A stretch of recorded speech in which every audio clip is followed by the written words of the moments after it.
كلامه المجيد وفرقانه الحميد সকলে আমার সাথে জবান ছেড়ে দিয়ে পড়ুন আউযু বিল্লাহি মিনাশ শাইতানির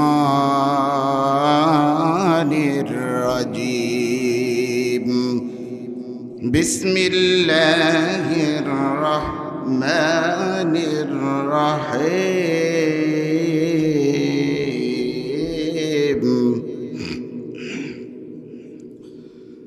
ربي الذي ويميت ربي الذي يحيي ويميت وقال تعالى إن الله وملائكته يصلون على النبي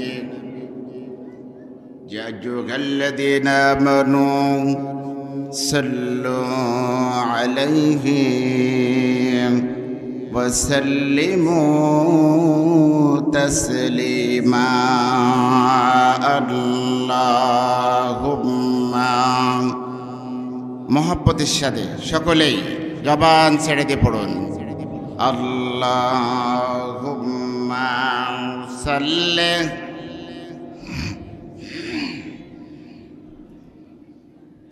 وعلى آل سيدنا مولانا محمد দুনিয়া থাকার জায়গা না রে দুনিয়া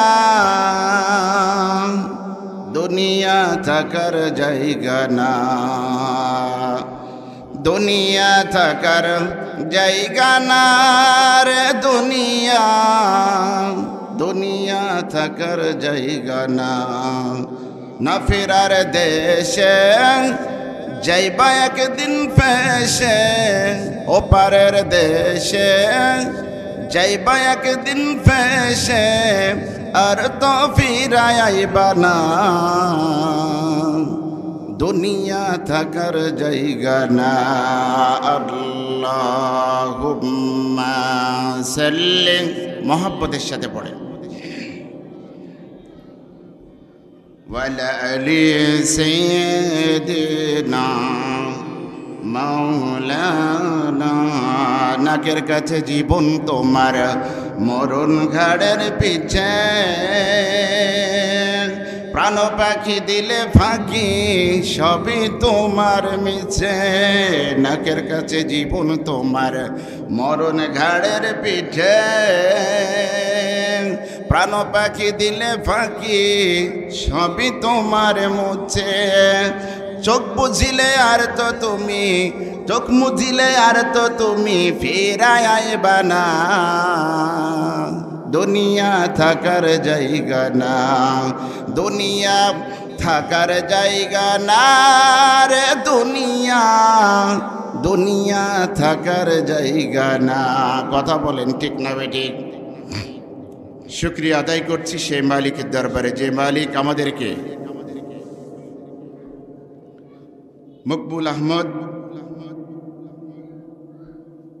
শামসুন নাহার হাফিজিয়া মাদ্রাসা লিল্লা বোর্ডিং এর উদ্যোগে আজকের এই তাফসিরুল কোরআন মাহফিলের শ্রদ্ধাভাজন সভাপতি বিশেষ অতিথিবৃন্দ বিশেষ বক্তাবৃন্দ প্রধান আলোচক আজকের মঞ্চে উপবিষ্ট সকল পর্যায়ের ওলামা একরাম সামনে উপবিষ্ট আছেন দিনদার পরিষ্কার প্রাণ প্রিয় কোরআন পাগল ইসলাম পাগল তাওহীদি জনতা পর্দার আড়ালে অবস্থানরতা আমার শ্রদ্ধেয় মা এবং বোনেরা সকলের প্রতি আমার পুনরায় অন্তরের অন্তরস্থল থেকে সালাম এবং মুবারকবাদ জানাচ্ছি আসসালামু আলাইকুম ওয়া রাহমাতুল্লাহ।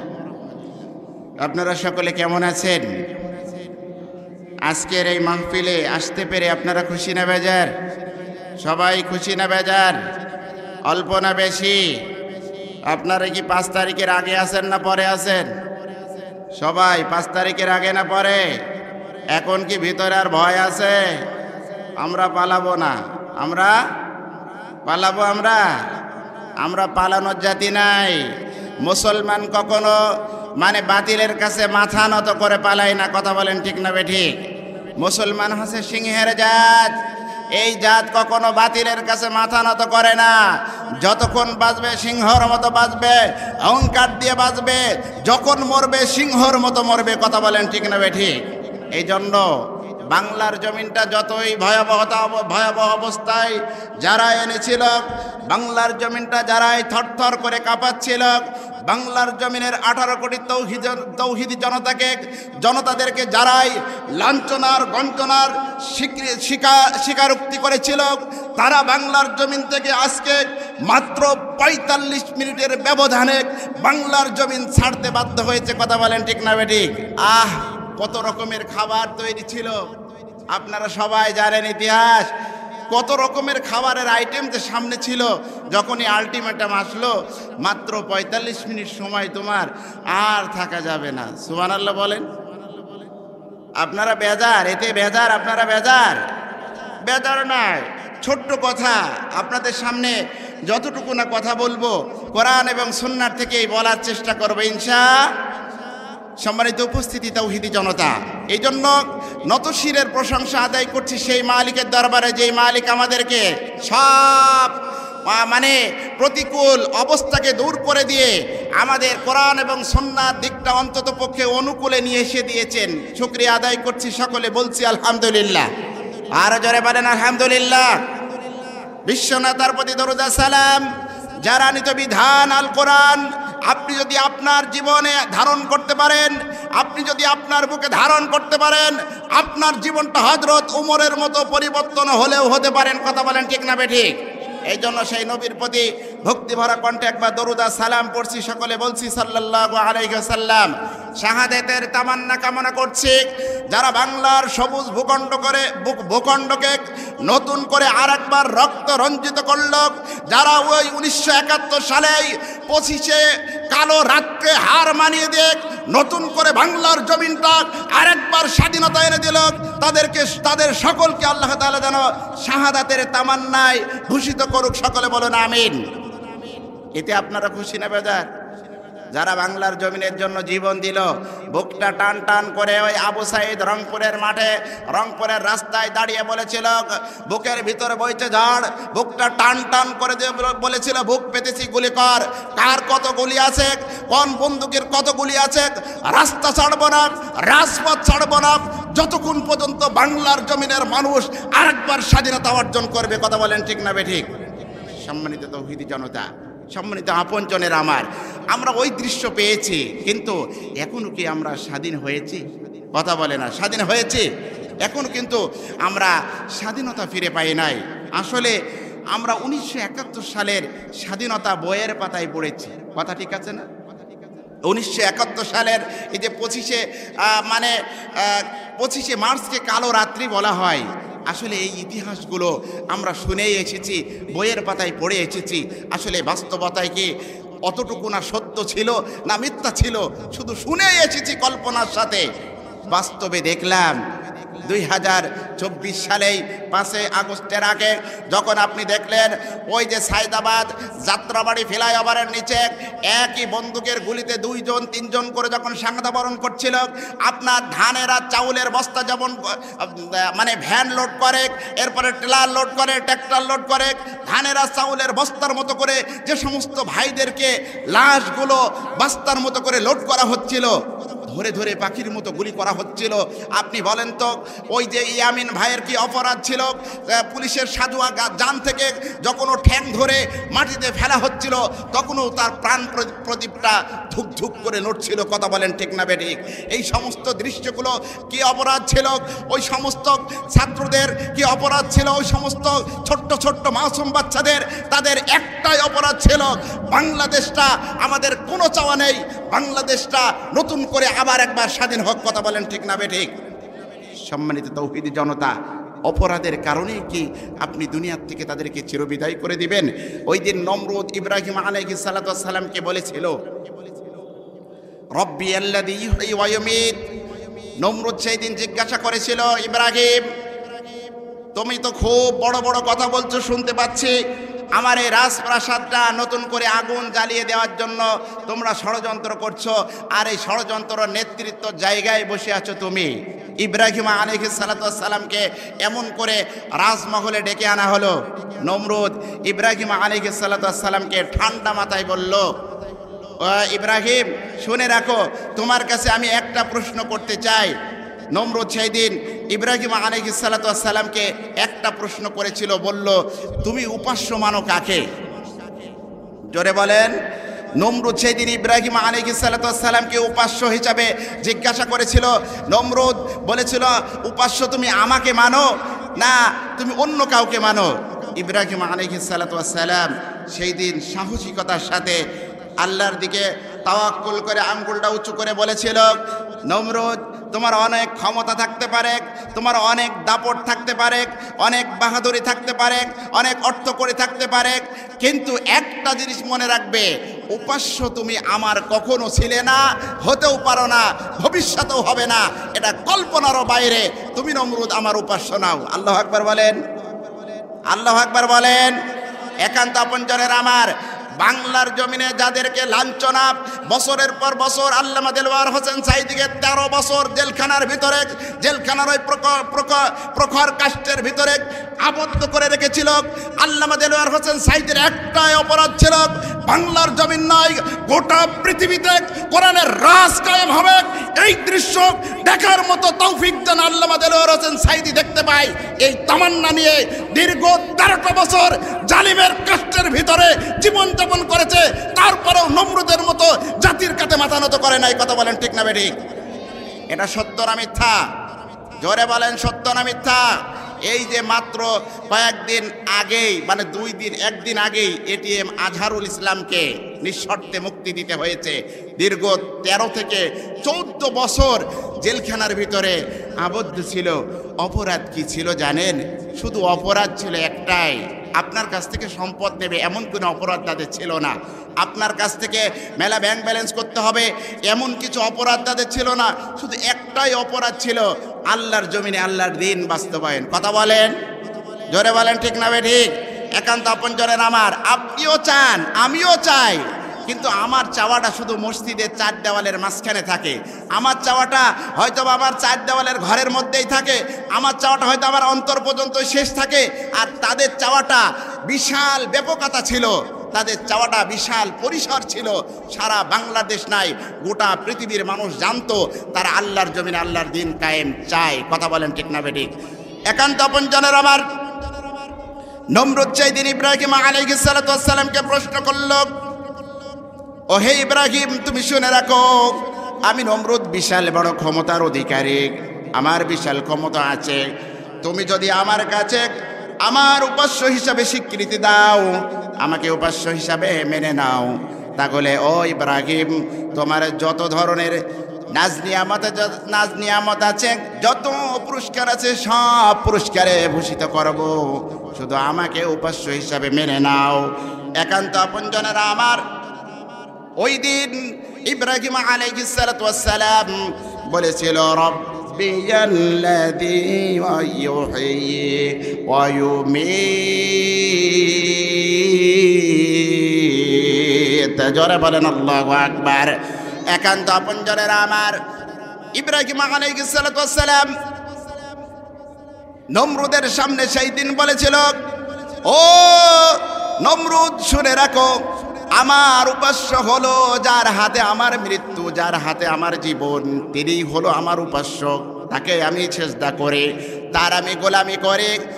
ইব্রাহিম আলাইহিস সালাতু ওয়াস সালাম নমরুদের সামনে যখন এই কথা বলল, নমরুদ বলল, ও ইব্রাহিম, জীবনের মালিকও আমি, মরণের মালিকও আমি। ইব্রাহিম আলাইহিস সালাতু ওয়াস সালাম নমরুদকে জিজ্ঞাসা করলো, কেমন করে? নমরুদ সেই দিন ইব্রাহিমকে বলল, একজন সাজাপ্রাপ্ত আসামিকে আমি জেলখানার ভিতরে আবদ্ধ করি, একজন সাজাপ্রাপ্ত আসামিকে জেলখানার ভিতরে বন্দি করি,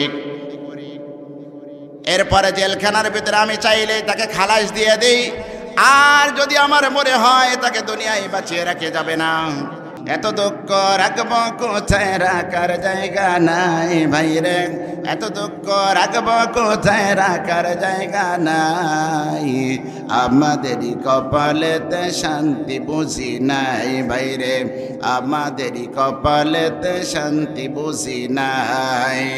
এত দুঃখ রাখব কোথায় রাখার জায়গা নাই ভাইরে, এত দুঃখ রাখব কোথায় রাখার জায়গা নাই, আমাদেরই কপালেতে শান্তি বুঝি নাই ভাইরে, আমাদেরই কপালেতে শান্তি বুঝি নাই।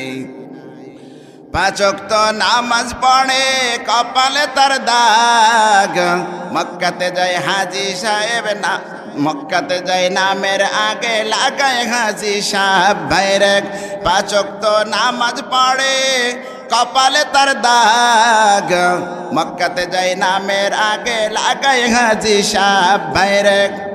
চার দোকানে বসে হাজি টেলিভিশন চাই ভাইরে, চার দোকানে বসে হাজি টেলিভিশন চাই, হিন্দি গানের তালে তালে পা দুটি নাচাই ভাইরে, হিন্দি গানের তালে তালে পা দুটি নাচাই। এত দুঃখ রাখবো কোথায় রাখার জায়গা নাই ভাইরে, এত দুঃখ রাখবো কোথায় রাখার জায়গা নাই, আমাদেরই কপালেতে শান্তি বুঝি নাই। কথা বলেন ঠিক না ঠিক? সুদে ঘুষে জীবন গড়ে করে দুর্নীতি, এমন লোক যদি হয় মসজিদের সভাপতি।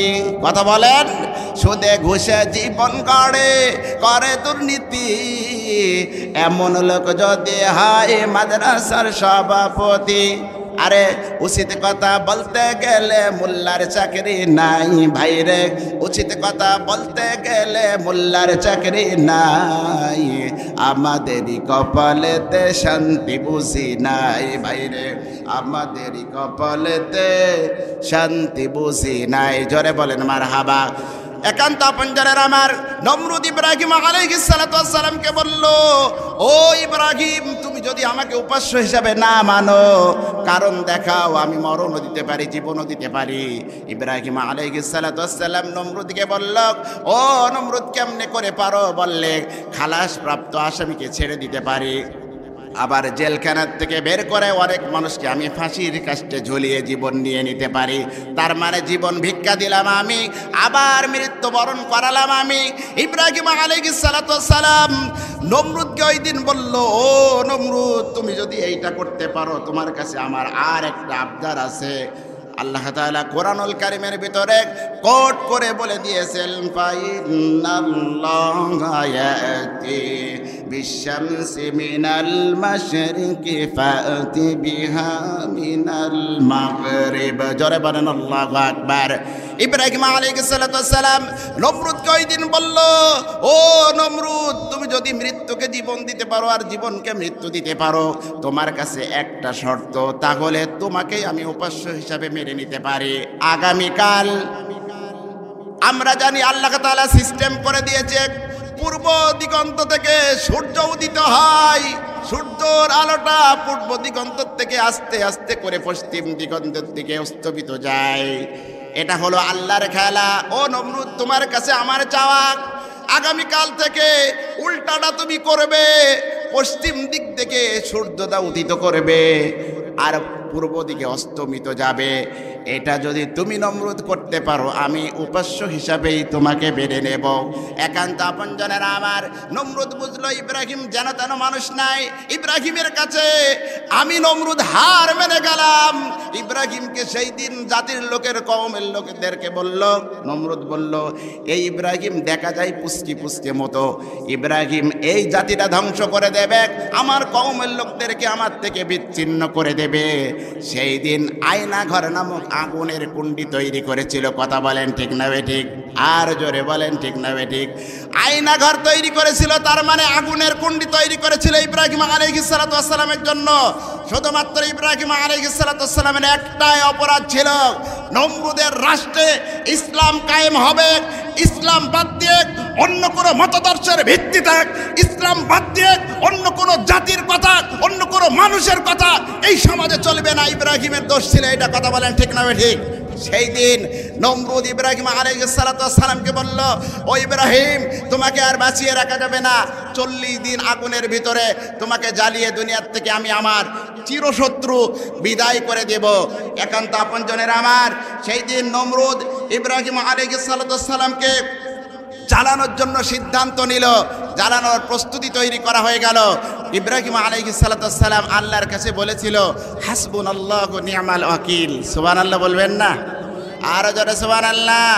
আল্লাহর উপরে তাওয়াক্কুল করে, আল্লাহর উপরে ভরসা করে ইব্রাহিম আলাইহিস সালাম বলেছিল, যে আল্লাহ আমার জীবন দিয়েছে, যে আল্লাহ আমার মৃত্যু দিতে পারে, সেই আল্লাহ ওই নমরুদের আগুনের মধ্যে চাইলেও আমাকে বাঁচাতে পারে। কথা বলেন ঠিক না বেঠিক?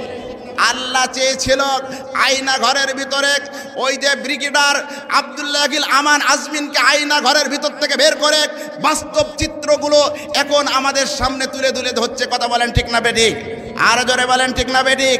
দীর্ঘ 40 দিন যাবত, ছোট্ট পরিসরে বলছি আপনজনের আমার, দীর্ঘ 40 দিন ইব্রাহিম আলাইহিস সালামকে আগুনের কুণ্ডের ভিতরে রেখেছিল।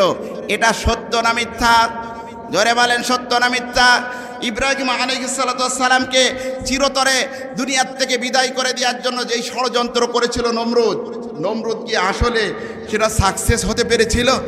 জোরে বলেন, ইব্রাহিম আলাইহিস সালামকে নমরুদ মারতে পেরেছিল? মারতে পারে নাই। আজও বাংলার জমিনে যারা কোরআন এবং সুন্নাহর পথে থাকবে, আপনাদেরকে জানিয়ে দিতে চাই, প্রিয় কুষ্টিয়াবাসী, কোরআন এবং সুন্নাহর সাথে থাকতে হলে, আল্লাহ এবং আল্লাহ রসুলের দেখানো পথ অনুসরণ করে চলতে হলে, বাংলার জমিনের মানুষ 2006 সালের 28শে অক্টোবরের সেই লগি বইটার ইতিহাস ভুলে যায় নাই।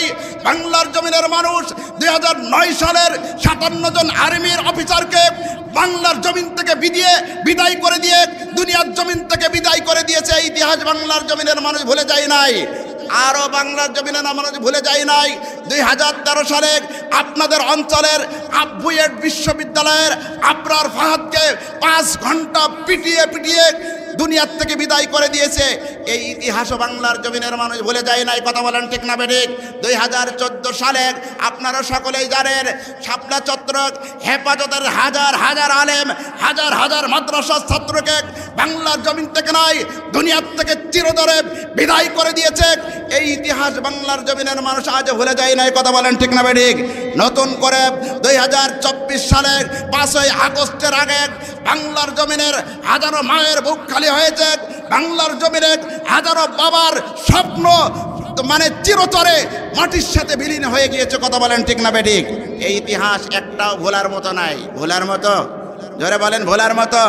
আমরা চাই আগামী দিনে কোরআন এবং সুন্নাহর রাজ কায়েম হবে, এমন দৃশ্য আমাদেরকে অবশ্যই দেখার মতো তৌফিক যেন আল্লাহ দান করুক। সকলে বলুন আমিন।